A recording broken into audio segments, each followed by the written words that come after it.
and the organizers of the symposium.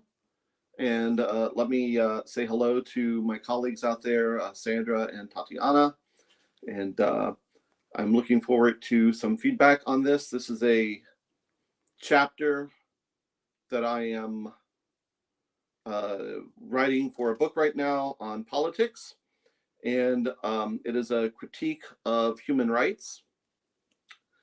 And I will not be able to read the whole chapter, but I will hopefully touch on the more interesting parts.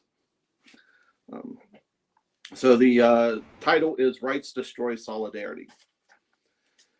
In 2008, Ecuador passed a constitution that included Article 71, giving nature certain rights. And Louise, if I go too fast, just let me know. Article 71 states nature, or Pachamama, where life is reproduced and occurs, has the right to integral respect for its existence and for the maintenance and regeneration of life cycles, structure, functions, and evolutionary processes.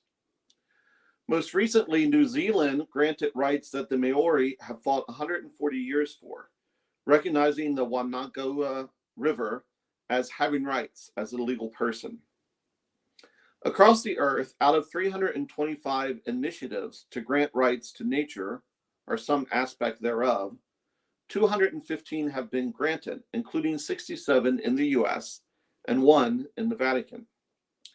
Still, the philosopher Mania Taneseku holds that the rights approach is limited.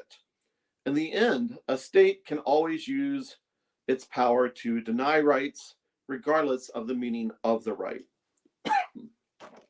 Excuse me. After decades of struggle, members of the LGBTQ plus community finally had same-sex marriage legalized in the United States. First in Massachusetts in 2004. In 2015, the Supreme Court of the United States ruled in the case Obergefell versus Hodges that same-sex couples have a fundamental right to marry. This decision made same-sex marriage legal in all 50 states and U.S. territories. Still, LGBTQ individuals struggle against hate laws and discrimination, and transgender individuals fight for their rights for bodily autonomy and identity, the use of bathrooms for their chosen gender, and gender-affirming care. Despite public opinion that supports many, but not all, rights for individuals in the LGBTQ plus community, many must wonder what the Supreme Court will do to advance or to revoke these rights. Despite, for instance, public support for women's access to reproductive justice, the Supreme Court reversed the case Roe v. Wade that gave women a right to terminate their pregnancy. In fact, Judge Clarence Thomas, in a concurring opinion, said that the Supreme Court should revisit to overturn decisions for a right to contraceptive use and same-sex marriage. Notably, he left out a revisit of the 1967 Loving versus Virginia decision that allowed interracial marriage. Thomas, who is Black, is married to a Caucasian woman. Like Roe v. Wade, all these court decisions rest on the same misunderstanding of the 14th Amendment, according to Clarence Thomas. In short, despite advances for nature and for LGBTQ individuals that allow flourishing, the road of rights is fraught with struggles that can lead to results that are inconsistently applied or even possible to reverse. David Ingram, a philosopher at Loyola University in Chicago, addresses these challenges. Specifically, he argues that an adequate theory of rights must be one that is legitimate, that is universally acceptable by all, and enforceable. His argument builds from Jürgen Habermas's discourse ethics. Specifically, Ingram argues that a discourse ethics approach to deliberative democracy can aim at a fusion of horizons in which interlocutors from different traditions can expand their ideas and standpoints. As a result, they will agree to a set of human rights, that is, agreements designed to protect human capacity. While I believe Ingram's argument is the best that can be given to legitimate human rights, I believe it faces four challenges. First, rights are colonialist. primary rights were identified as the right to property, which allowed Europeans to drive people from traditional lands in common and organize those lands into fewer and fewer individual hands. The second challenge is that rights are heteronormative. As Europeans sought to conquer the world, they imposed a particular heteronormative ideal of womanhood on women. The third challenge concerns Ingram's understanding of a fusion of horizons. On Ingram's account, members from different traditions or languages work together to create a synthesis of new meanings and standpoints. For Ingram, this new synthesis provides substantive grounds for an argument that legitimizes rights. I do not believe that Ingram has taken the synthesis of new meanings and standpoints in its fullest understanding. These new meanings and standpoints will be different from the previous ones that interlocutors had. Each new tradition must engage with the remaining traditions. It takes time to do so, and that puts a limit on the utopian pull of critical theory. Fourth, I argue that Ingram's position ends in a vicious circle. Either deliberative democracy presumes a substantive conception of the common good, and rights language becomes unnecessary, if not practically inimical to debate, or deliberative democracy does not presume a substantive conception of the common good, and debate loses its power to legitimate and enforce human rights. So I will begin with a summary of Ingram's account and then move into the four different criticisms. I'll probably only cover two of those. Yes, Luiz. So, começando a tradução. Olá, eu agradeço a todos que me convidaram, à organização do simpósio, às minhas amigas e minhas colegas de profissão, Alessandra e Tatiana, e esse é um capítulo de um livro que estou escrevendo sobre política, com enfoque nos direitos humanos. O título é Os Direitos Destroem a Solidariedade. E aqui começa a introdução. Em 2008, o Equador passou uma Constituição que incluía o artigo 71, dando à natureza alguns direitos. Artigo 71 diz: natureza, ou Pachamama, onde a vida é reproduzida e ocorre, tem o direito a respeito integral pela sua existência e pela manutenção e regeneração dos seus ciclos de vida, estrutura, funções e processos evolucionários. Mais recentemente, a Nova Zelândia garantiu direitos que os Maori têm lutado por 140 anos, reconhecendo que o rio Wangawi como tendo direitos, como uma pessoa legal. Ao redor da Terra, de 325 iniciativas para garantir direitos à natureza, ou algum aspecto dela, 215 foram garantidos, incluindo 67 nos Estados Unidos e uma no Vaticano. Ainda assim, Minhea Tanaseko acredita que a abordagem dos direitos é limitada. No fim, um Estado pode usar ou não os direitos da natureza do jeito que eles quiserem, independente do significado do direito. Após décadas de luta, membros da comunidade LGBTQ+, finalmente conseguiram o casamento de mesmo sexo legalizado nos Estados Unidos, primeiro em Massachusetts, em 2004. Em 2015, a Corte Suprema ordenou, no caso Obergefell versus Hodge, que casais do mesmo sexo têm um direito fundamental a casar. Essa decisão de legalidade do casamento do mesmo sexo tornou legal o casamento em 50 estados e territórios norte-americanos.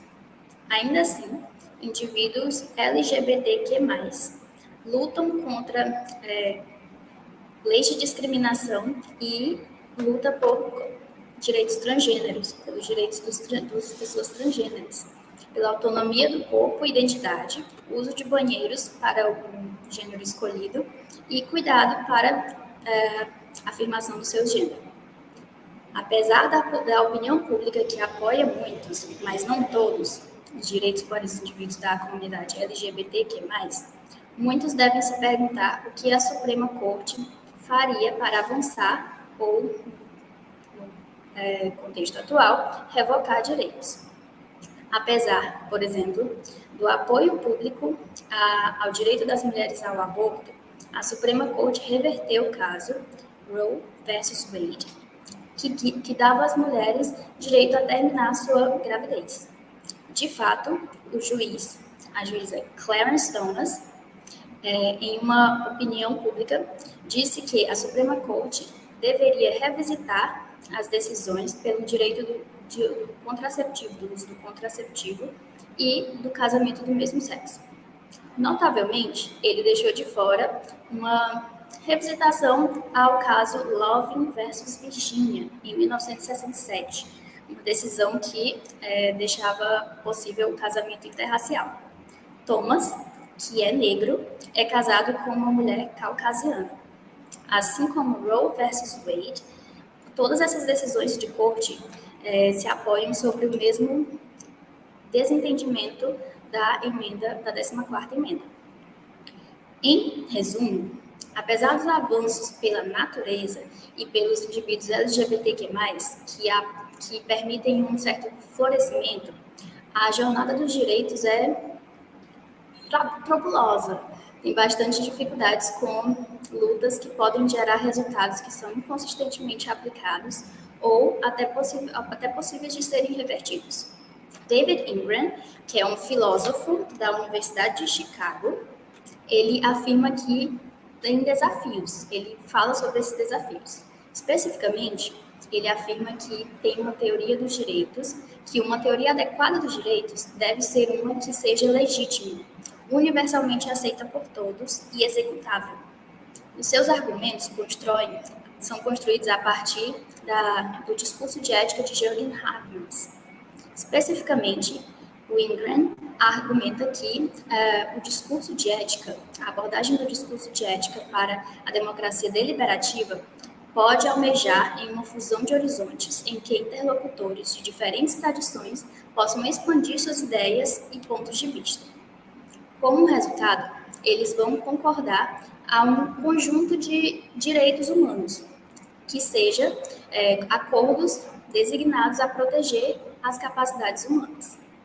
Enquanto eu acredito que os argumentos do Ingram são os melhores que podem ser dados para legitimar os direitos humanos, eu acredito que também encontra 4 desafios.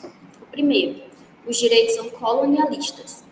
Os direitos primários foram identificados como o direito da propriedade, que permitiram que os europeus pudessem conduzir as pessoas de suas terras tradicionais tidas em comum e organizar aquelas terras em pequenas e menores mãos de indivíduos. O segundo desafio é que os direitos são heteronormativos. Enquanto os europeus buscam conquistar o mundo, eles impuseram um ideal heteronormativo bem particular de feminilidade nas mulheres. O terceiro desafio diz respeito ao entendimento do Ingram sobre a fusão de horizontes. De acordo com ele, membros de diferentes tradições ou linguagens ou de idiomas trabalham juntos para criar uma síntese de novos significados e pontos de vista. Para o Ingram, essa nova síntese provém uma terra comum substantiva para o argumento de que para o argumento que legitimiza os direitos. Eu não acredito que Ingram tem pegado essa síntese de novos significados, standpoints e pontos de vista até o seu completo entendimento. Esses novos significados e pontos de vista vão ser diferentes dos antigos que os interlocutores tinham. Cada nova tradição deve engajar com os reminiscentes das tradições que já existem. Leva tempo para fazer isso, e isso põe um limite na utopia da crítica literária, da crítica teórica. Quarto, eu argumento que a posição do Ingram acaba com um ciclo perverso. Ou a democracia deliberativa assume uma concepção substantiva do bem comum e direitos de idioma se tornam desnecessários, se não praticamente irrelevantes ao debate, ou a democracia deliberativa não presume uma concepção substantiva do bem comum. E o debate perde a sua força ao legitimar e enforçar os direitos humanos. Louisa, do you want me to stop like every paragraph or a page, or how would you like to go? Professor, I do have your text here, so you can go as long as you want because I can read from the text. But if you want to, like, pause more, you can also. Okay. All right. Thank you. In Rights, Democracy, and Fulfillment in the Era of Identity Politics, David Ingram identifies 4 conditions of a theory of human rights. First, such a theory must articulate universal rights that any rationally self-interested and reasonably fair-minded person could accept, regardless of cultural allegiance. Second, such an argument is both present and potential. Second, these rights need to be sufficiently defined to function prescriptively. That is, it should be legally enforceable and reasonable. People should be able to predict that it can be enforced against them. Third, such a theory should distinguish between basic and non-basic rights, where basic rights are necessary for the exercise of non-basic rights. However, this condition does not entail that one category is privileged over the other. Fourth, an adequate theory of rights is complete when it includes all categories of rights that are necessary for the full exercise of any human right. An adequate theory of rights, then, is legitimate, enforceable, complementary, and complete. I'm only going to focus on legitimate and enforceable. According to Ingram, neither a Rawlsian contractarian pragmatism nor a Habermasian democratic perfectionism can satisfy all 4 conditions. However, he argues that the Habermasian theory points to a solution. We, that is you and I, are after this solution for how it contrasts with our own argument.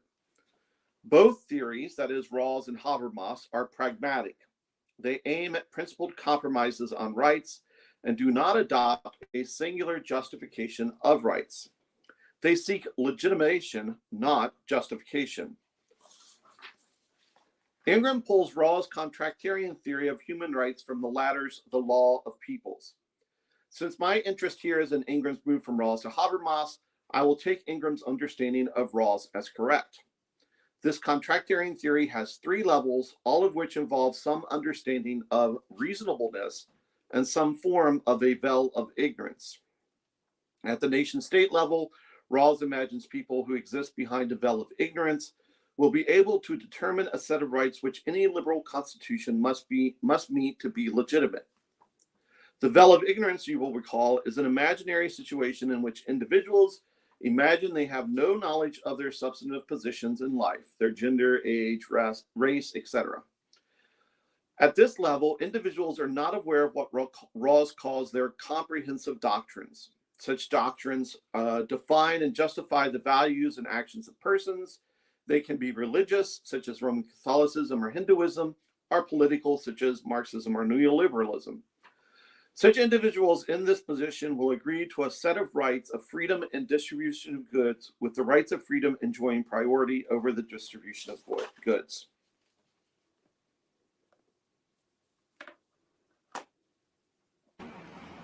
Então, começando o capítulo sobre os direitos, de acordo com a Ingram. No livro Direitos, Democracia e o Preenchimento da Era das Identidades Políticas, David Ingram identifica 4 condições para a teoria dos direitos humanos. Primeira, a teoria deve articular direitos universais que são racionalmente de interesse pessoal e razoáveis às pessoas, que as pessoas possam aceitar, independentemente da sua identidade cultural. Tal acordo é tanto presente quanto potencial. Segundo, esses direitos precisam ser suficientemente definidos para funcionar prescritivamente. Isto é, deve ser legalmente executável e razoável a ponto de que as pessoas possam predir o que pode ser executável contra elas. Terceiro, essa teoria deve se distinguir entre direitos básicos e não básicos, onde os básicos são necessários para o exercício dos direitos não básicos. Contudo, Esta condição não significa que uma categoria é mais privilegiada do que a outra. Quarto, uma teoria adequada dos direitos é completa quando ela é uma citação. Inclui todas as categorias de direitos que são necessárias para o exercício completo de qualquer direito humano. Uma teoria dos direitos adequadas, isto é legitimada quando ela é executável, complementária e completa. Aqui o professor falou que o foco dele será nos aspectos legitimados e executáveis. De acordo com Ingram, nem o pragmatismo contratório de Hausen, nem o perfeccionismo democrático de Habermas podem satisfazer todas as 4 condições.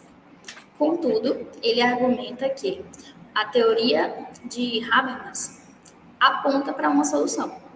Nós, você e eu, somos a solução para como ela se contrasta com o nosso próprio argumento. Nós estamos em busca, na verdade, da solução. Ambas as teorias, a de Hausen e Habermas, são pragmáticas. Elas almejam compromissos em princípios. Elas almejam comprometer os princípios dos direitos e não adotam uma única justificação de direitos. Elas buscam legitimação, não justificação. O Ingram puxa a teoria dos direitos humanos contratuais de Rawls para o seu último livro, The Law of People, o Direito das Pessoas, de 1999. Como meu interesse aqui é no movimento do Ingram de Rawls para o Habermas, eu vou pegar o entendimento do Ingram de Rawls como correto. Esta teoria contratualista tem 3 níveis, todos os quais envolvem algum entendimento da razoabilidade e alguma forma de véu de ignorância. Em nível nacional e estadual, Rawls imagina que as pessoas que existem por trás de um véu de ignorância vão ser capazes de determinar o conjunto de direitos que qualquer constituição liberal deve encontrar como legítima. O véu de ignorância, você vai lembrar, é uma situação imaginária em que indivíduos imaginam que eles não têm nenhum conhecimento da sua posição substantiva na vida, seu gênero, sua idade, raça, etc. Nesse nível, indivíduos não estão conscientes do que o Rawls chama para suas doutrinas compreensivas. Elas definem e justificam os valores e as ações das pessoas. Tais doutrinas podem ser religiosas, como o católico romano e o hinduísmo, ou políticas, como o marxismo ou o neoliberalismo. Tais indivíduos vão concordar, até um certo grau, vão concordar com um conjunto de direitos de liberdade e distribuição de bens, com o direito da liberdade tendo prioridade sobre a distribuição de bens. At the multinational level, we see 2 kinds of contracts. First is the contract between all liberally minded nation states, and second is the liberally minded nation states will form a contract with those deemed unreasonable. Unreasonable nation states, like unreasonable persons, are those whose comprehensive doctrines do not allow them to abstract from gender, culture, or other identities. These nation states will agree to principles of international justice on the basis of their own comprehensive doctrines, and with the understanding that the human rights to which they are agreeing protect persons with different levels of dignity. Ingram finds fault with Rawls' picture on a number of points. A primary issue is that the consensus reached through a contractarian position will be thin, conveying unspecified support for a basic right to life, liberty, property, and formal legal equality.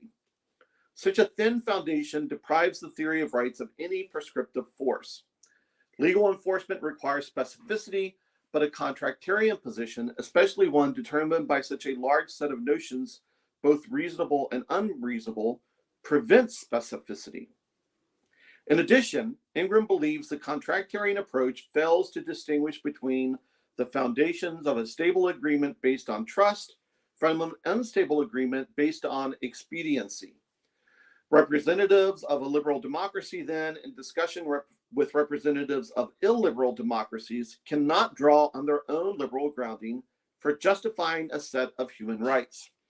Rather, they must appeal to reasons that will be seen as neutral between the contending parties.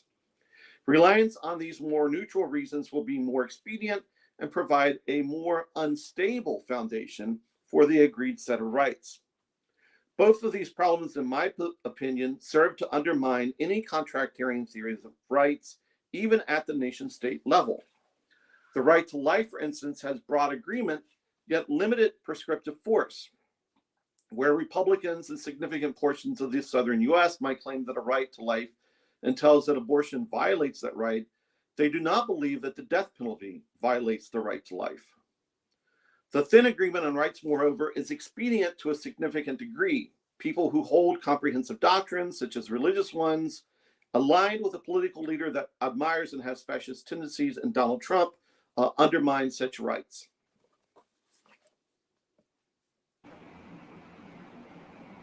Em um nível multinacional, nós vemos dois tipos de contrato. O primeiro é o contrato entre as mentes, todas liberais, nacionalmente liberais. É importante ressaltar que, como o Igor aponta, neste nível, Rawls substitui indivíduos com uma nacionalidade, uma identidade nacional. Liberais nacionais, como indivíduos e nas suas nacionalidades, são não conscientes das doutrinas compreensivas, tanto como o status econômico e os outros fatos substantivos que podem levar a um tipo de inequalidade. Tais nações, contudo, vão concordar a princípios particulares de justiça internacional. Segundo, nacionais liberais vão formar um contrato em que pareça irracional. Irracionalmente nacionais, como pessoas irracionais, são aqueles cujas doutrinas compreensivas não permitem que eles abstraiam do gênero, da cultura ou outras identidades. Estes nacionais vão concordar com os princípios de justiça internacional na base de que suas próprias doutrinas compreensivas e com o entendimento de que os direitos humanos, para aqueles que eles estão concordando em proteger pessoas com diferentes níveis de dignidade. Ingram encontra defeito na imagem de Rawls com um número de argumentos. O primeiro problema é que o consenso alcançado através da posição contratualista vai ser fino, passando um apoio não específico para um direito básico de vida, liberdade, propriedade e equalidade formal legal. Tal fundação fina, tal base extremamente fina, priva a teoria dos direitos de uma força prescritiva. E a força de execução de uma lei, a força de execução legal, requer especificidade, mas a posição contratualista, especialmente uma determinada por um conjunto tão grande de noções, tanto racionais quanto irracionais, previne essa especificidade. Em adição, Ingram acredita que a abordagem contratualista falha em distinguir entre a fundação do contrato estável, baseado na confiança, de um contrato não estável, baseado na expediência. Representantes da democracia liberal, então, em discussões com representantes das democracias não liberais, não podem chamar para os seus próprios terrenos, não podem chamar as pessoas para os seus próprios terrenos ao justificar um conjunto de direitos humanos. Em vez disso, eles devem apelar para razões que vão ser vistas como neutras entre as partes contestantes. Apoio em razões mais neutras vai ser mais expediente e vai prover uma fundação mais não estável, mais instável para o conjunto de direitos acordados. Ambos esses problemas, na opinião do professor, servem para acabar, destruir com as teorias de qualquer contratualista, até mesmo em um nível nacional. Por exemplo, nos Estados Unidos, com acordos entre indivíduos, seja se nós definimos eles como rural versus cidade, ou sul versus norte dos Estados Unidos, tem um apelo para as razões mais naturais, amplas, para as razões amplas naturais, que os outros aceitam em vez de razões substantivas, que os membros de um grupo particular compartilham um com o outro. O direito à vida, por exemplo, tem um grande acordo, tem um amplo acordo. Ainda assim, ele é limitado com a sua força prescritiva. Onde os republicanos e significante parte do sul dos Estados Unidos devem afirmar que tem um direito à vida, tem a ver com a violação do aborto a esse direito. Eles não acreditam que a pena de morte viola o direito à vida.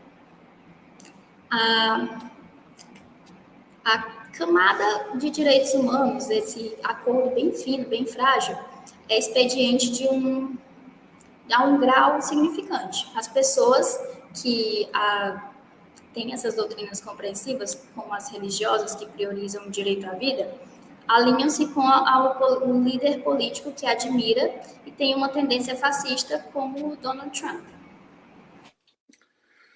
Such problems at the international and national level lead to Ingram's third criticism. Nothing guarantees that the consensus arrived at through contract is neutral or reasonable or moral. If a group of individuals agree on a set of human rights, nothing can prove that the reasons why they agree on those human rights are fully reasonable. Here, the issue is that a representative of a liberal democracy cannot tell whether the reasons their counterpart give are in fact neutral or that they derive from a moral justification. Ingram is representing Jürgen Habermas's criticism here. For Habermas, Rawls requires that individuals participating in the contract have a basic understanding of goodness and fairness. Yet Rawls's process has no way to guarantee that individuals do have a minimal conception of goodness or fairness. This opaqueness about the members of the contract, again, undermines the stability of the theory of rights. For Ingram, as for Habermas, then, a theory of rights requires an inclusive cross-cultural dialogue that includes shared substantive norms, moral duties, and ideals of justice. On Ingram's account, Habermas provides a theory of adjudication which allows individuals with different substantive beliefs to speak to each other. They must cast their own views in a language in which their substantive norms and values can be transformed into one another. This language is possible for Habermas because of the presuppositions of argumentation. We need to be able to make ourselves understandable to the other so that we deliberate rationally rather than act only according to power. Such a view does not abandon the substantive commitments of the individuals participating in the dialogue. Thus, it seems to provide a response to the failures of Rawlsian contractarianism. Ideally, such substantive values will be maintained so that rights have prescriptive force. Still, Ingram contends, Habermas's theory requires that interlocutors use language and reason in the same way. This requirement both is unrealistic and homogenizing. Thus, Ingram argues that we must incorporate into our deliberative democracy Hans-Georg Gadamer's theory of the fusion of horizons. In dialogue for Gadamer, and trying to understand the other as other, we expand the horizon of what we consider to be meaningful and valid. Parties in a deliberation then mutually broaden and interpenetrate their standpoints. That is, the fusion of horizon is not one-sided, though the burden may rest more on one party than the other. For instance, whites have a greater duty to understand the perspective of blacks, who are the ones marginalized unjustly in society. The aim of the discussion is a synthesis that perfects and realizes the differences between people. Ingram states that reading different interpretations of the same text does not cancel the differences. This is his key point. An expanded horizon thus implies more than enlargement and implies the creation of a wholly new set of meanings and standpoints not previously encompassed by the subsidiary horizons. Ingram suggests several examples, but I'm going to give only one that he uses. Ingram discusses Sharia, or divine law for Muslims and women. He points to different interpretations of what the Quran requires, suggesting that much room is available for expanding the different interpretations into a broader one with new meanings and standpoints. At the same time, he recognizes the limits of such dialogue at the present moment, since not all strains of Islam have available the interpretations that allow discussion of recognizing equal rights for women. While this point shows trenchant differences that obstruct the full and equal realization of human rights, such dialogue can lead to a loosening of dogmatic and literalist approaches. Despite these limitations, Ingram concludes that a mutual dialogue aimed at a fusion of horizons can honor the requirements of an adequate theory of rights.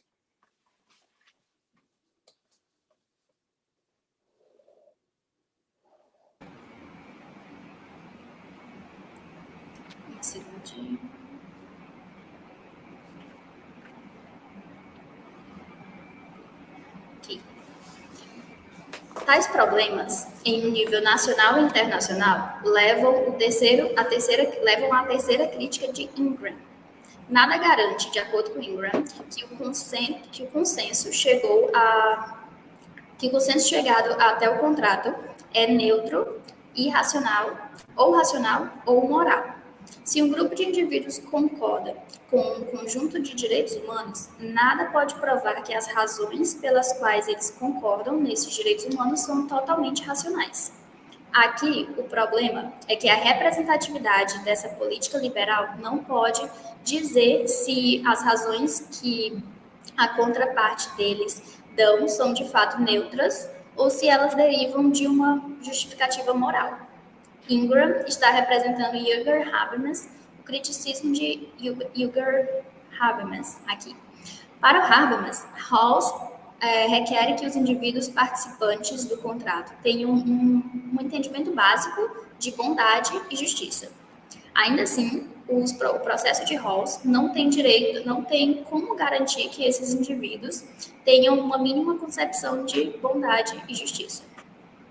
Essa opacidade dos membros do contrato novamente minam a estabilidade da teoria dos direitos. Para o Ingram, assim como para Habermas, a teoria dos direitos requer um diálogo inclusivo e intercultural, que inclua normas substantivas compartilhadas, obrigações morais e ideais de justiça. De acordo com Ingram, Habermas afirma que a teoria da adjudicação, que permite que os indivíduos com diferentes crenças substantivas falem um com o outro. Eles devem mostrar suas próprias visões em um idioma no qual as normas substantivas deles e os valores possam ser transformados em um outro. Essa linguagem é possível para o Habermas por causa das presunções de argumentação. Nós precisamos ser capazes de fazer nós mesmos entendíveis para o outro, para que nós possamos deliberar racionalmente, ao invés de agir apenas de acordo com o poder. Tal visão não abandona o comprometimento substantivo do indivíduo participante do diálogo. Assim, parece que provém uma resposta para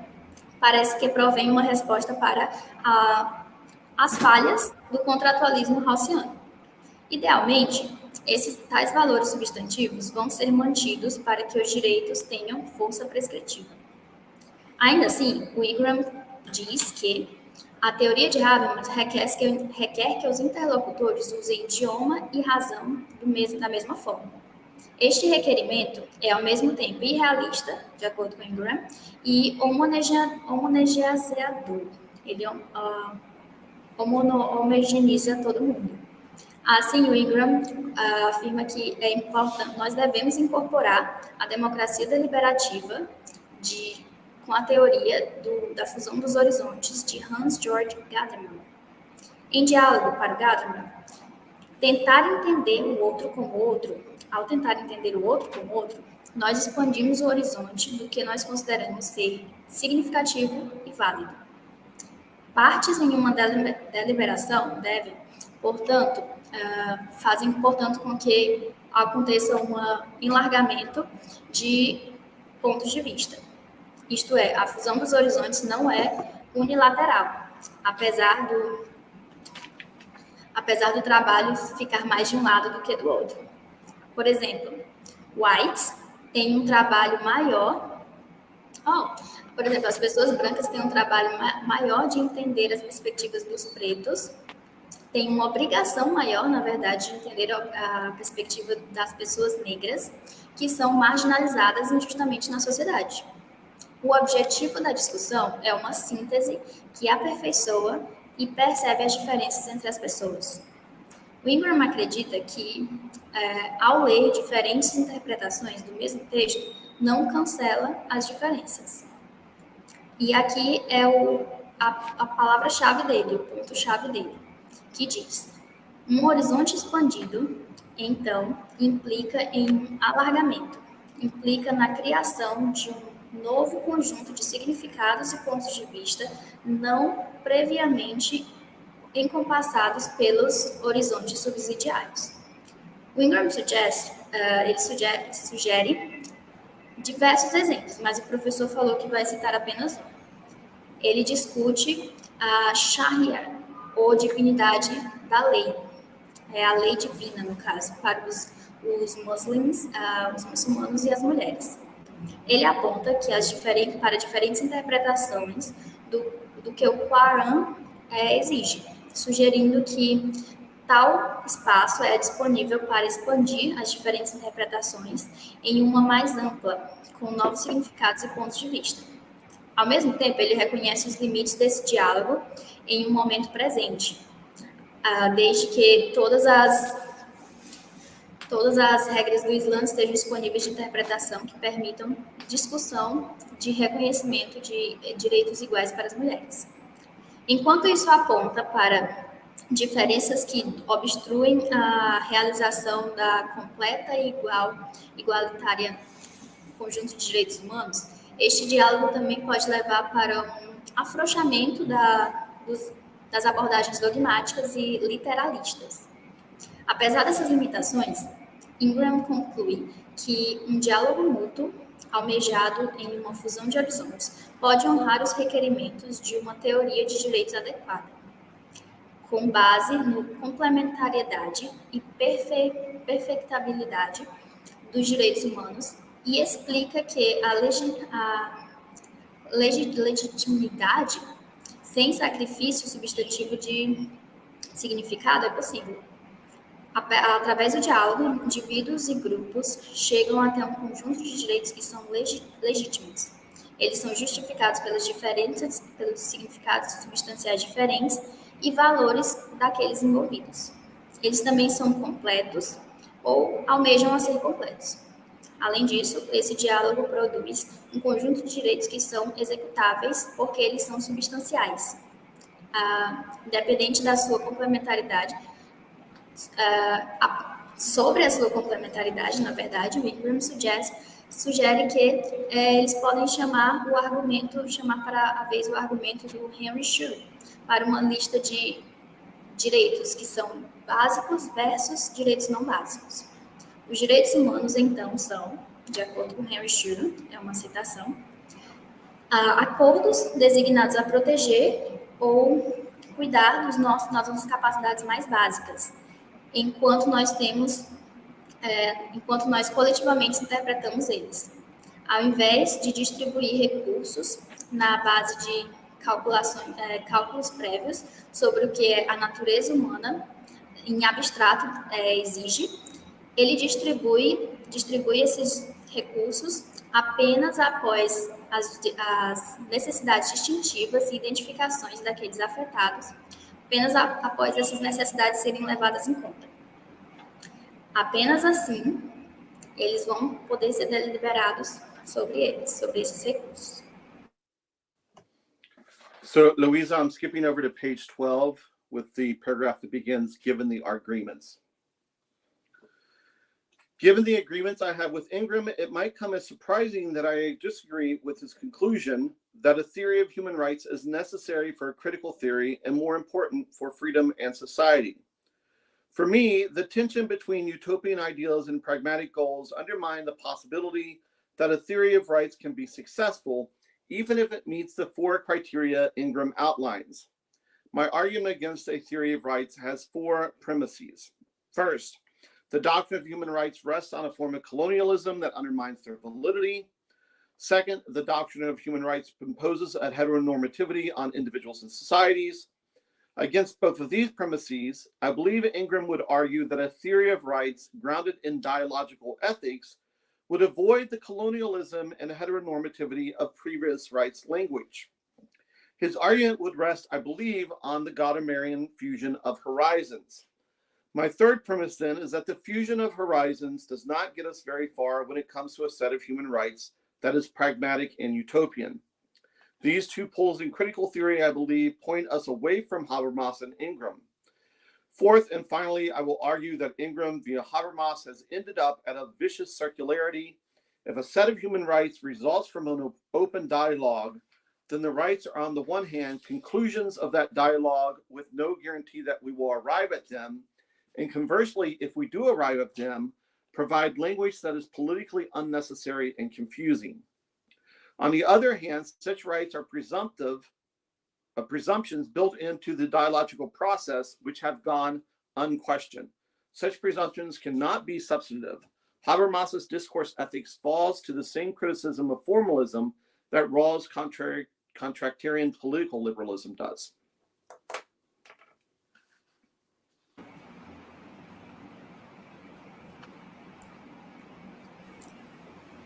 De acordo com os acordos que eu tenho com o Ingram, no caso o professor, pode vir como uma surpresa que eu discordo com a sua conclusão, que a teoria dos direitos humanos é necessária para uma teoria crítica e, mais importante, para a liberdade e sociedade. Para mim, a tensão entre os ideais utópicos e os objetivos pragmáticos minam a possibilidade de a teoria dos direitos possa ser bem-sucedida, até se ela encontrar os 4 critérios que o Ingram mencionou. Meu argumento contra a teoria dos direitos tem 4 premissas. Primeiro, a doutrina dos direitos humanos recai sobre uma forma de colonialismo que mina a sua própria validade. Segundo, a doutrina dos direitos humanos impõe uma heteronormatividade nos indivíduos e nas sociedades. Contra ambas essas premissas, eu acredito que o Ingram argumentaria que a teoria dos direitos, baseada no diálogo ético, evitaria o colonialismo e a heteronormatividade dos idiomas dos direitos anteriores. O seu argumento recairia, eu suponho, sobre a fusão dos direitos gadameriana.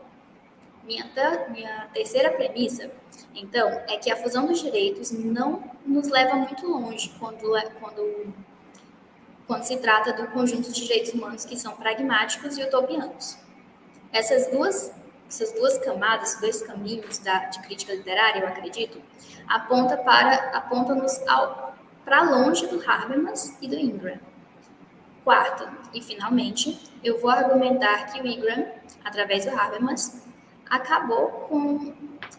chegou em um ponto que foi o ciclo vicioso novamente.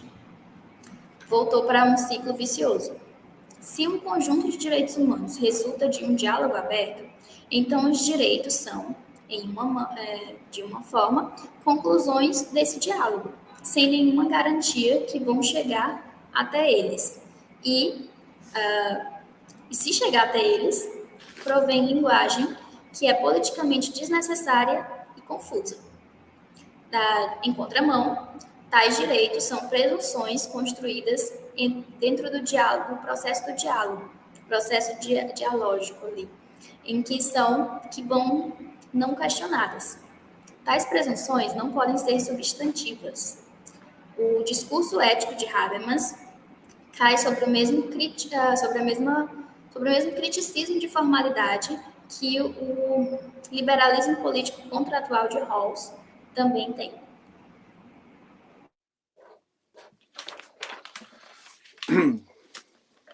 Rights, borders, sexuality, and indigeneity. According to Alistair MacIntyre, the use of the term rights took a canonical turn in 1646 when Richard Overton wrote, "No man hath power over my rights and liberties, and I over no man's.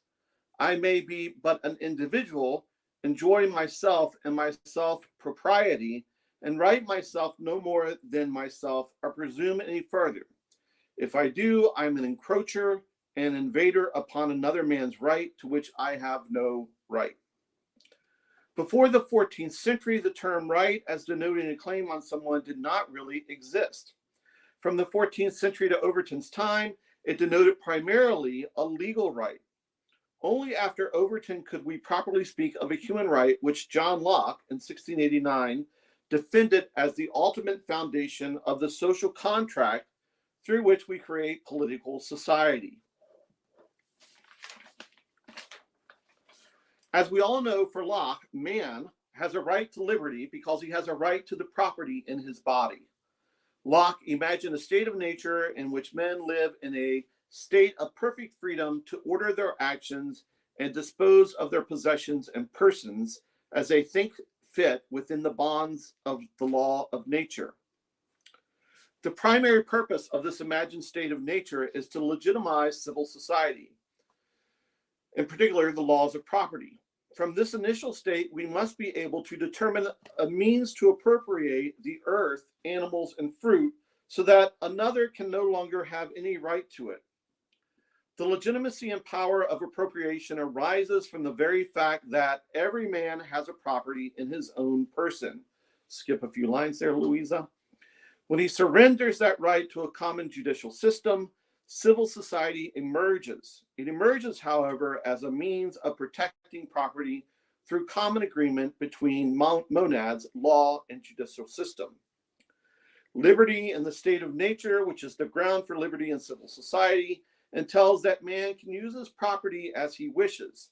In fact, it is a desideratum of rationality that one owns property. Owning property is the means by which God intended man to satisfy his needs. To not own property is irrational and a sin. God commanded man to also labor, commanded him to subdue the earth, to improve it for the benefit of life. To be less subtle, God gave the earth to the industrious and rational. Such liberty then is not for women or for the indigenous peoples of the Americas. A woman in Locke's time could not own property. Thus, the conjugal union between man and woman was for the procreation and protection of the man's property. In the conjugal relation, man has the final authority because he is abler and stronger. The term abler here can only refer to understanding or rationality, for Locke comments on the fact that though they have one common concern, they have different understandings.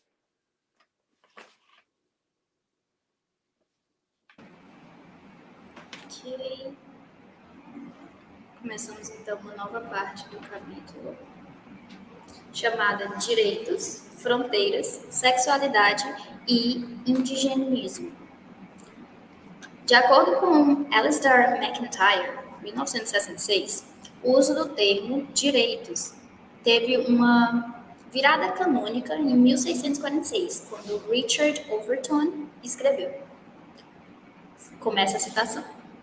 Nenhum homem tem poder sobre os direitos e as liberdades, e eu sobre nenhum homem. Eu posso ser um indivíduo. É aproveitar a minha vida, aproveitar a minha própria propriedade e escrever a minha vida, não mais do que minha vida, e presumir mais do que isso. Se eu fizer, eu vou ser um encorajador dentre os outros homens, direito, para o qual eu tenho nenhum direito. Fecha a citação. Antes do século XIV, o termo direito, como denotativo de uma afirmação ou alguém, não realmente existia. A partir do século XIV até o tempo de Overton, foi denotado o primeiro direito legal. Apenas depois de Overton pôde ser falado propriamente em direitos humanos, para o qual John Locke, em 1689, defendeu como a última fundação para a sociedade contratual, através do qual nós criamos a sociedade política. Locke, então, pode ser considerado como o provedor de um entendimento canônico dos direitos humanos. Como todos nós sabemos, para o Locke, homem tem um direito à liberdade, porque ele tem o direito à propriedade no seu corpo. Locke imaginou a propriedade ao seu corpo. Locke imaginou um estado de natureza em que homens viviam em um estado de perfeita liberdade para ordenar suas ações e dispor das suas possessões e pessoas, como eles acharem necessário, dentro dos limites da lei da natureza. O propósito principal deste estado imaginário de natureza é legitimar a sociedade civil, em particular as leis de propriedade. Desde o seu estado inicial, nós devemos ser capazes, de acordo com Locke, de determinar um meio de propriedade para a terra, os animais, as frutas, para que outro não possa ter nenhum direito sobre isso, sobre as nossas coisas. A legitimação e o poder de apropriação surgem do fato de que todo homem tem a propriedade na sua própria pessoa. Quando ele se rende ao direito como um sistema comum judicial, a sociedade civil emerge. Quando ele se rende esse direito, dá esse direito para a sociedade comum judicial, a sociedade civil emerge. Ela emerge, no entanto, como um meio de proteger propriedade através do acordo comum entre monarcas, lei e ao sistema judicial. A liberdade no estado de natureza, a qual é a base para a liberdade na sociedade civil, afirma que o homem pode usar a sua propriedade como ele quiser. De fato, é um delírio da racionalidade que qualquer pessoa tenha propriedades, seja dono de propriedades. Ser dono de uma propriedade é o meio pelo qual Deus quis que o homem satisfizesse seus desejos, suas necessidades. Para não ter propriedade é irracional e um pecado. Não ter propriedade é irracional e um pecado. Deus comandou os homens a também trabalhar, a subsidiar a terra, a melhorar a sua vida pelo benefício da sua vida. Fecha a citação. Para ser menos sutil, Deus deu a terra para ser industrial e racional. Tal liberdade, então, não é para a mulher ou para os indígenas das Américas. Uma mulher, no tempo de Locke, não podia ter propriedade. Assim, a união conjugal entre homem e mulher era para a procriação e para a proteção da propriedade do homem. Nessa relação conjugal, o homem tem a autoridade final, porque ele é mais capaz e mais forte. O termo capaz, mais capaz, só pode ser referido ao entendimento ou racionalidade, para o que o Locke comenta no fato de que, apesar de eles terem uma preocupação em comum, eles têm diferentes entendimentos. Skipping down to the next paragraph, Louisa. In this context, consider Marx's claim. The rights of man are the rights of egoistic man, separated from other men and from the community. To prove this point, Marx focuses on the right to liberty in the French Constitution of 1793. Liberty consists in being able to do everything which does not harm others. Yet the limits of that action, the point at which one does or does not harm another, is defined by law, just as the boundary between two fields is determined by a boundary post. It is a question of the liberty of man as an isolated monad withdrawn into himself. This understanding of rights as a boundary post echoes the words of Overton above. I am an encroacher, an invader upon another man's right. Skip down a paragraph. Marx goes on to argue, rightly, that the right to liberty is underwritten by the right to property. The right of man to private property is therefore the right to enjoy one's property and dispose of it at one's discretion, without regard to other men, independently of society, the right of self-interest. This individual liberty and its application from the basis of civil society. It makes every man see in other men not the realization of his own freedom, but the barrier to it. How does this argument figure into issues of sexism and racism? Silvia Federici argues that the early modern period witnesses a change in the understanding of women, one linked to the concept of private property. This period saw a fierce struggle over the closing of the commons. The commons were areas open to all to fish, hunt, gather, and in other ways supplement the resources they have so as to live a better life. Through primitive accumulation, governments took these commons away and closed them and granted them to private persons to use for capitalist ventures. Thus, a resource held in common was removed and given to private property owners. Locke's defense of property mirrors as well as justifies this process. Because women were particularly reliant on the commons, their lives were uprooted more than most.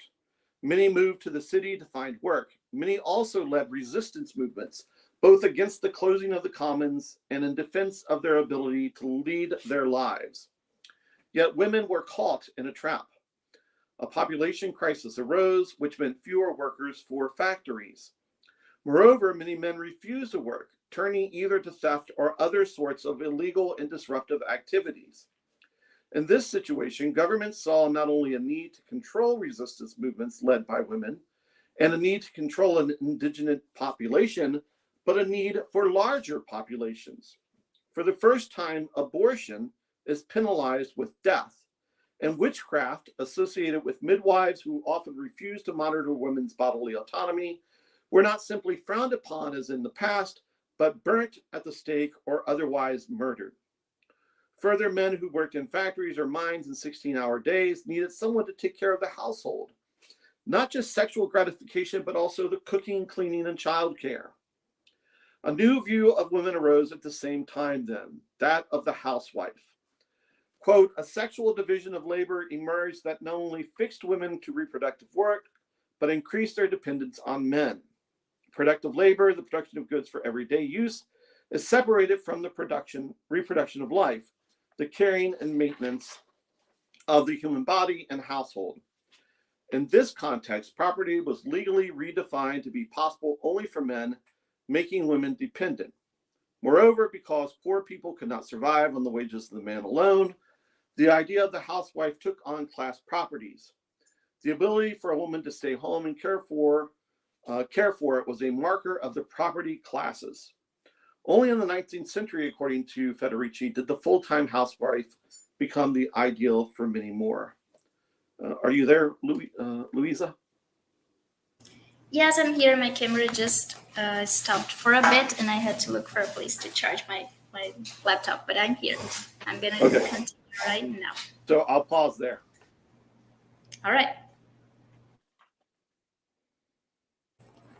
So I had to change my setting, don't mind me. Sorry. So, nesse contexto, Marx afirma que o direito dos homens são os direitos do homem egoísta, de um homem separado de outros homens e da sua comunidade. Para provar esse ponto, ele foca nos direitos da liberdade da Constituição Francesa de 1783. A liberdade consiste em ser capaz de fazer tudo que não traga prejuízo aos outros. Apesar disso, os limites de tal ação, desta ação, apontam o ponto que não deve prejudicar os outros é definido pela lei, assim como os limites entre os dois campos é determinado por um comando de limites. É uma questão de liberdade do homem, como um monarca isolado, tirado da sociedade para ele mesmo. Este entendimento de direitos, como ecoa nas palavras do Overton, que serão ditas agora. Abre citação. Eu sou um encorajador dentre os homens. Direito. Sobre outros homens. Esta ideia de limite nos ajuda a entender que direitos estão em Locke. Além disso, eles afirmam que a Locke tinha que a Locke se baseava em uma América não perturbada pela defesa dos direitos humanos. Este foco nos direitos como limite é saliente. Como Locke, na defesa de Locke dos direitos, a noção de limite tem um papel muito significante. A América é uma terra de sem limites, portanto colonizada pelos europeus. As pessoas indígenas não são racionais o suficiente para localizar os limites ao redor delas. A verdade é que esta afirmação recai sobre a afirmação de que as pessoas da América são pobres de confortos de vida. Marx continua a argumentar, certamente, que o direito à liberdade não é escrito pelo direito da propriedade. O direito do homem à propriedade privada é, portanto, o direito de aproveitar a propriedade de uma pessoa e dispor dela da forma que ela quiser, sem se importar com os outros homens, independente da sociedade, ou o direito do autointeresse. Essa liberdade individual e essa forma de aplicação da base, é a forma de aplicação da base da sociedade civil. Faz com que todos os homens vejam em outros homens não a realização de sua própria liberdade, mas uma barreira a ela. Então, como que esse argumento se encaixa nos problemas de sexismo e racismo? A Silva Federici argumenta que o período de modernidade, o começo ali do período moderno, vivenciou uma mudança no entendimento das mulheres, linkado com a concepção de propriedade privada. Esse período viu uma forte luta entre o fechamento das comunidades. As comunidades antes eram áreas abertas para todos, para pescar, para caçar, para colher, e em outros jeitos era o suplemento dos recursos que eles têm para viver uma vida melhor. Através da acumulação primitiva, os governos tiraram essas partes comuns e colocaram cercas e limites e garantiram as propriedades privadas das pessoas para o uso de aventuras capitalistas, para usarem de modo capitalista. Então, um recurso foi tido em comum, um recurso que era comum foi removido e dado para os donos de propriedades privadas. A defesa de Locke das propriedades espelha tão bem quanto a justiça desse processo. Em um estado de natureza, tudo é tido como comum, até o indivíduo colocar o trabalho nessa equação.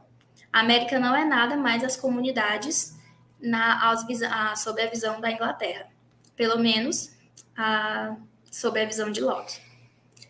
Porque as mulheres eram particularmente dependentes dessas comunidades, as vidas delas foram levantadas mais do que a maioria. Muitas se mudaram para a cidade para encontrar trabalho, muitas puseram movimentos de resistência, tanto contra o fechamento dessas comunidades e com a defesa da habilidade de lidar com as suas próprias vidas, guiar suas próprias vidas. Contudo, as mulheres foram pegas em uma pegadinha, em uma trapaça.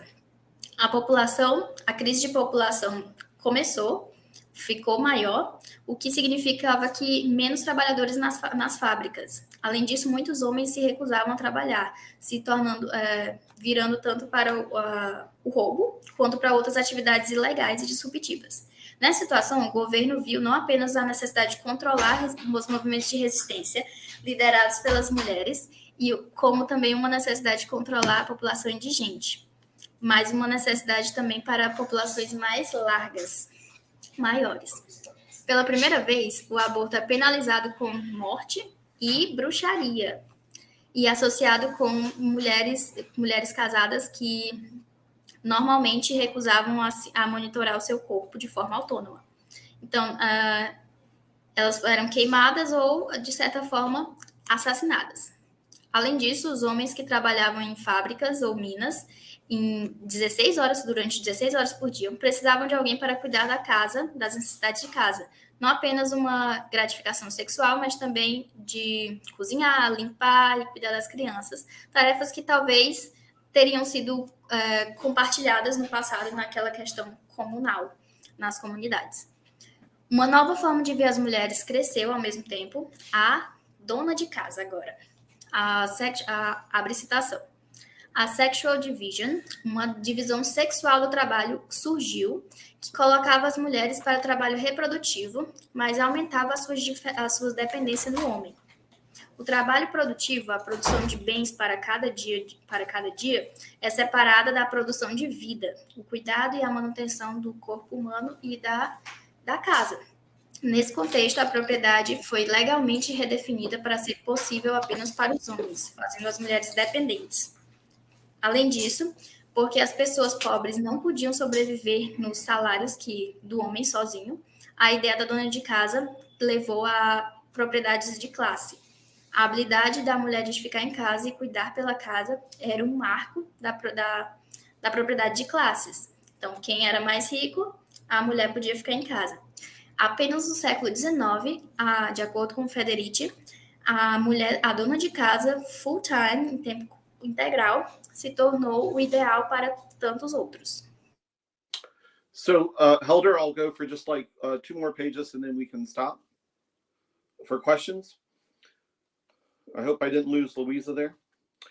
In relation to indigenous peoples, the capitalist need to displace Native Americans and turn them to workers or capitalists had a different effect. On the one hand, Europeans had the task of convincing Native Americans to adopt European ways. This task proved difficult. Not only did it entail forcing Native Americans in many instances to abandon their beliefs about communal care of the land and take a more adversarial relationship to it, it also meant abandoning their ideas about work and sexual relationships.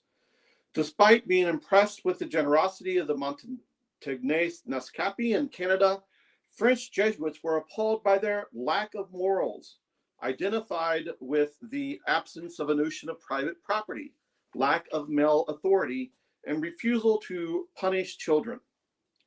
Thus, they worked to convince Montagnais Naskapi that men were masters over women and children. They convinced them to beat their children and to throw their women in prison for sexual promiscuity and independence. This approach went hand in hand in forcing heteronormativity onto Native Americans. Homosexuality was not always condemned, but became so in the escalation of church control over sexual practices in the late Middle Ages. In 1179, with the Third Lateran Council, the Catholic Church condemned sodomy and homosexuality for the first time. With the witch hunts, the church joined with the state to hunt down women who questioned male authority and the new politics of money. This drive, as hinted at above, entailed a drive to control women's procreative abilities. Thus, homosexuality became a part of a larger condemnation.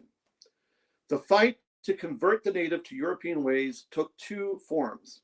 First, it involved a justification of conquest of the Americas to fight against the sodomy of the American Indians. Second, Christian missionaries flocked to the Americas to convert American Indians from their normal ways, especially those around sexuality, including polygamy and homosexuality. What this history reveals is that the idea of a human right devised as a boundary between persons is in fact disciplinary. It identifies the ultimate human right with the right to property, that is, the property of white or European males, who now have a vocation to transfigure every piece of owned land, that is land not owned by a European. So I can stop there and we can move to questions and answers. I'm sorry that it went so long. Hear me? Hi, can you hear me? Yes. Oh, okay. So, let me start. I thought you did.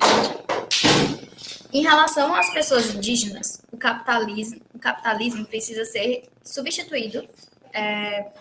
O capitalista precisa substituir os nativos americanos e eles em trabalhadores ou capitalistas que tinham um efeito diferente.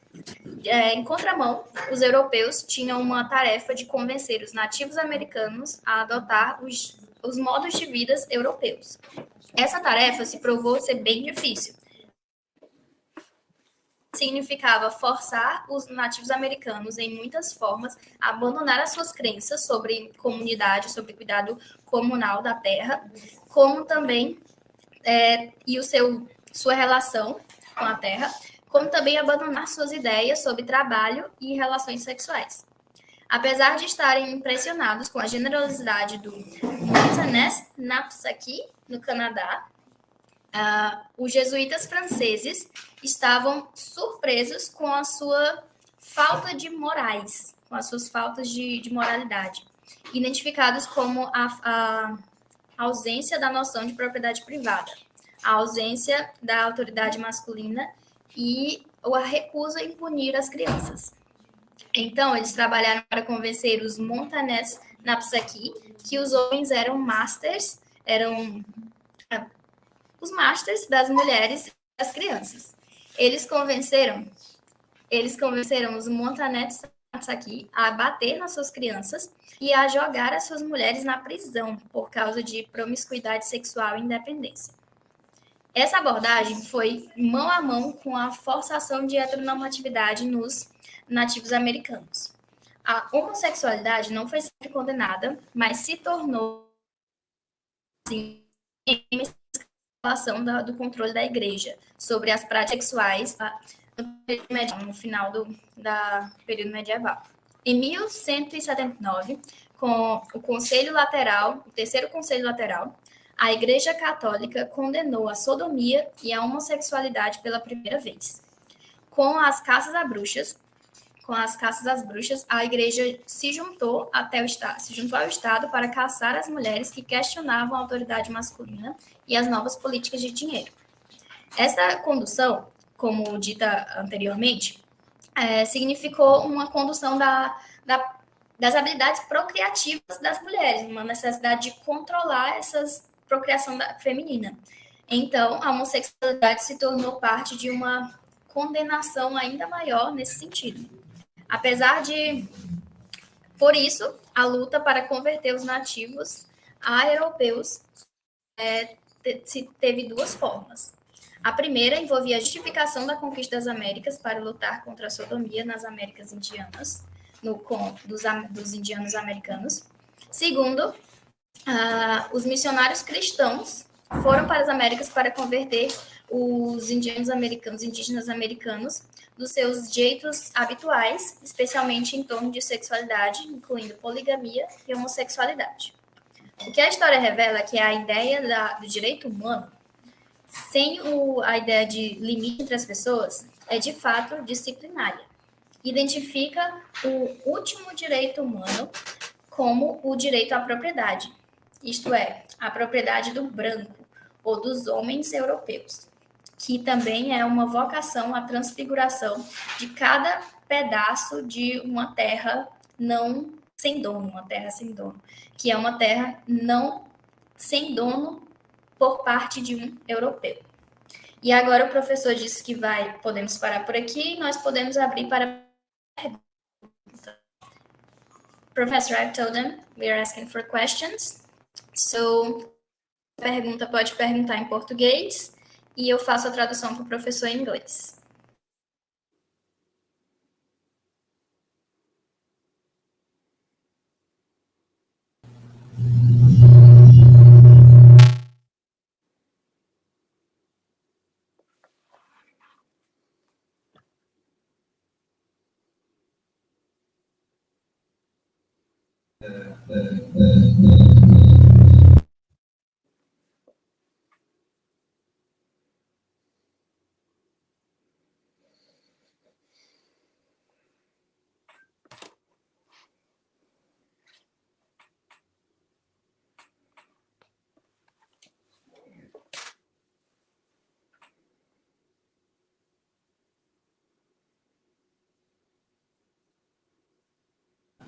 Okay, can you hear me?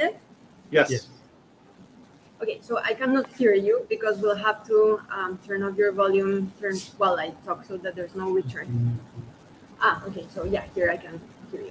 Okay, so thank you for your presentation. I learned a lot. I didn't know about Ingram's work, and I think that's a very valuable framework to understand human rights. So am I understanding here correctly that when you are saying that we cannot talk about rights without talking about property, then when we are discussing all these issues around identity politics and human rights, we are truly talking about shifts in property rights? Is that what's like a premise that's underlying your argument? That's my first question. And the other question is, do you devise a kind of theory on human rights that will eventually reivindicate the idea of human rights as unicorns or witches, that will make them viable under a traditions and practices and common good framework? Does that make sense? I don't know if we want the question to be translated before. I don't know if that's or you can just go and then you can translate the reply. Helder, do you want the question translated? Hold on.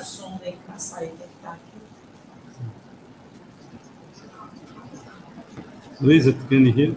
Pode ouvir, Luisa? Hi, I lost my connection for a bit, so I couldn't hear the full question. Can you please ask again? If I'm to try. So Luisa, perhaps you can just translate Jeff's reply. So thank you, Tatiana. I appreciate both of those questions. As I understand it, your first question is, does my critique of property mean that when we talk about identity politics, we're talking about a shift in property rights? And so my response there would be that if we can make those shifts in property rights, then we might have a way forward from there. But I don't think that we can make those shifts. And in fact, what I think is that the critique shows that property rights are always going to impose that heteronormative homogenization onto individuals. The second question, do you want to do that first, Louisa, and then I'll do the second question?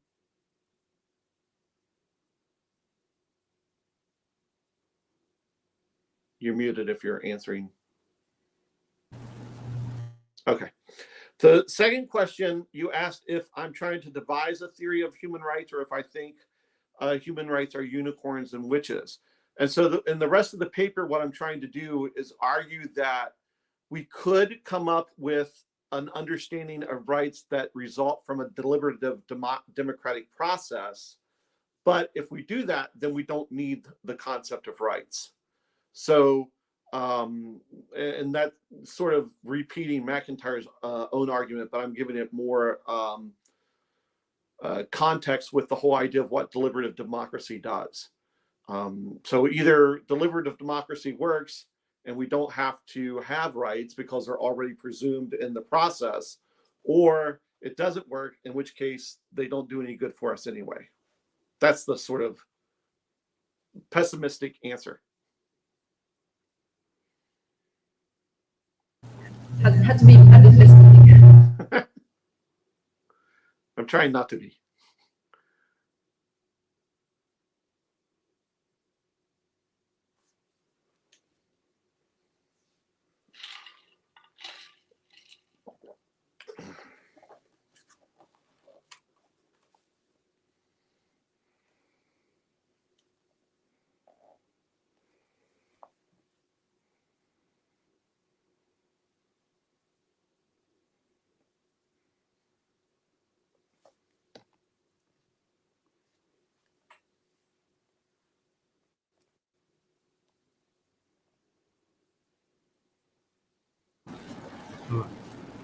Good afternoon, Professor Nicholas. I have a strong accent in English, so I'm sorry. I have a question. It's a very general question, and probably will sound. Sorry, it went mute. It muted. Your mic is muted.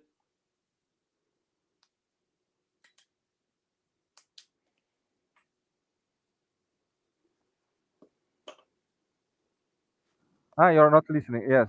Okay. There we go. Yeah. No, mas ele, quando eu falei do meu sotaque, ele riu. Ele tá ouvindo. Depois parou? Mas eu tenho que repetir ou ele... Just a minute. Yes, I don't know if which part you heard, but I have a very general question that's probably will sound naive or redundant compared to your presentation. But that's you talked a lot about the fusion of horizons. And I think that the fusion of horizons has a problem that is similar to the contractilism problems, that it doesn't work so well with groups that are not in a symmetrical position, groups that are in asymmetrical positions. So a contract between groups that are asymmetrical positions tends to be a contract that is better for the group with more power, let's say. And that's the solution, that's the problem that Rawls tried to solve with his right to contract. And the fusion of horizons has, I think, the same problem. It works well with groups that are in some symmetrical positions. But when you have groups that are in asymmetrical positions of powers, the fusion of horizons tends to become an imposition of the values of the stronger group. And that's a problem because the rights are important, especially important for the vulnerable groups. And I don't know if you talk about this point in your presentation, but that's a general question that I have. How can you deal with this problem of asymmetrical? Because Rawls tried to tackle this problem in contractualism, but how can you deal with this problem in the fusion of horizons? Thank you. I appreciate that question. Just a minute, please.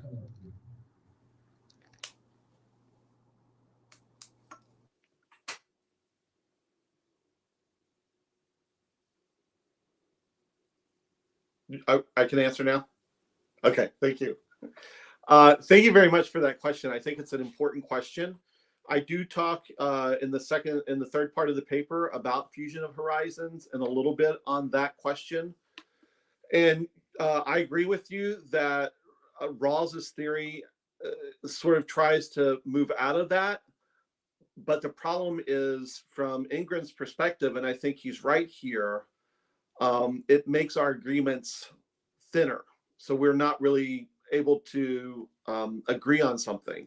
So I think I don't think, so part of my criticism of Ingram is that his discussion of fusion of horizons is not rich enough. And he certainly doesn't talk about asymmetry between groups. And I think he also is too optimistic about the capacity for different groups to create a fusion of horizons. So I think there's lots of issues there. In terms of I think what your general question is how do we protect groups that are asymmetrically disposed in terms of power relationships? To some extent, I think that has to rely upon the way that we conduct the discussions. So here, I would like to say that if I would like to rely upon one of your countrymen, Paulo Freire, and his ideas of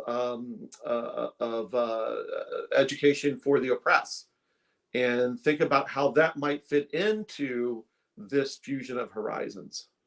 I don't know if that answers your question, but that's the sort of direction that I would want to take it. Thank you. Thank you very much.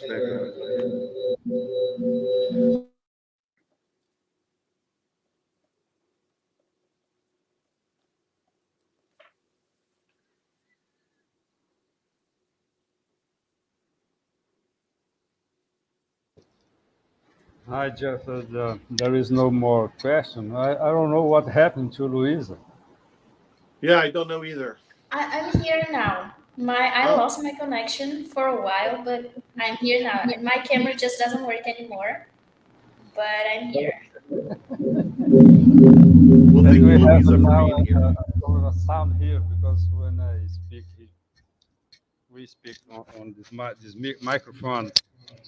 The sound on the other side becomes very crazy.